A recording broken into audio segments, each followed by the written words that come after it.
Assalamualaikum warahmatullahi wabarakatuh. Tepangkeun nami abdi Najwa Fauzia Habibah. Di dieu abdi bade macakeun monolog berjudul Neangan Bebeneran. Karasa sora eta ngilisik kana jero rasa kawas nu rek ngabentar. Anu ayeuna leuwih loba datangna.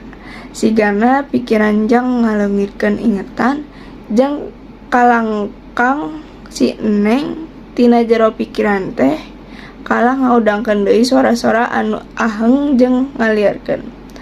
Balaka bae ku ayana sora anu aheng urang ngajadi bingung jeung ambek apegung. Sabab di aku atawa henteu sajauh ieu urang sok ngarasa ninggalkeun pancan-pancan sapopoe tina kagiatan pasantren. Malahan mah sok nyebutkeun nyen urang haying neangan Gusti anu salilah. Ieu teuing di mana ayana. Cilaka 12 sora aheng eta sok jugjug aya dina jero hate jeung sok nitah urang diajar. Kasaha? Ka iblis atau jurig. Sora aheng eta beuki lila beuki lobat datangna.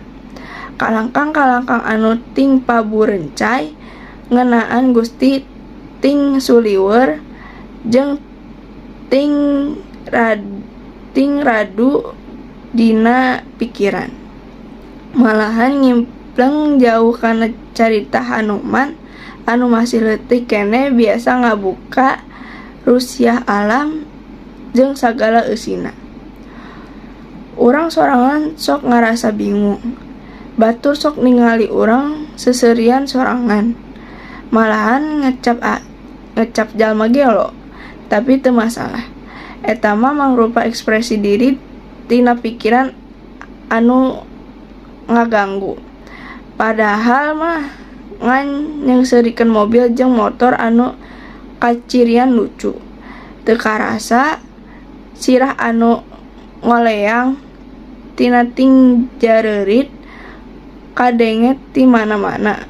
Getih ting bayabah. Leng teu inget. Tapi jol aya lalaki kolot nyamperkeun manehna datang tuluy salam. Dina jero eta ngimpi urang dibejaan. Yen saha Gusti anu bener. Manehna nembongkeun kumaha siksa manusa anu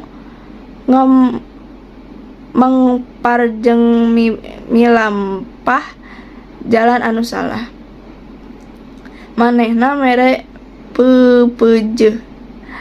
Yen salila urang di alam dunya kudu turut jeung cunduk kana parentah Allah jeung Al-Qur'an.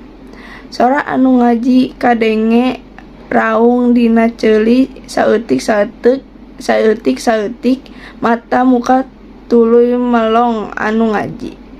Si kamed benta.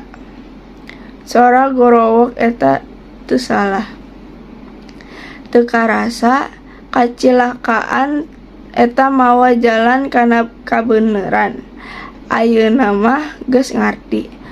Salat tara ditinggalkeun jeung sakabeh ibadah dilakonan. Jeung sora dina pikiran saeutik-saeutik ngaleungit.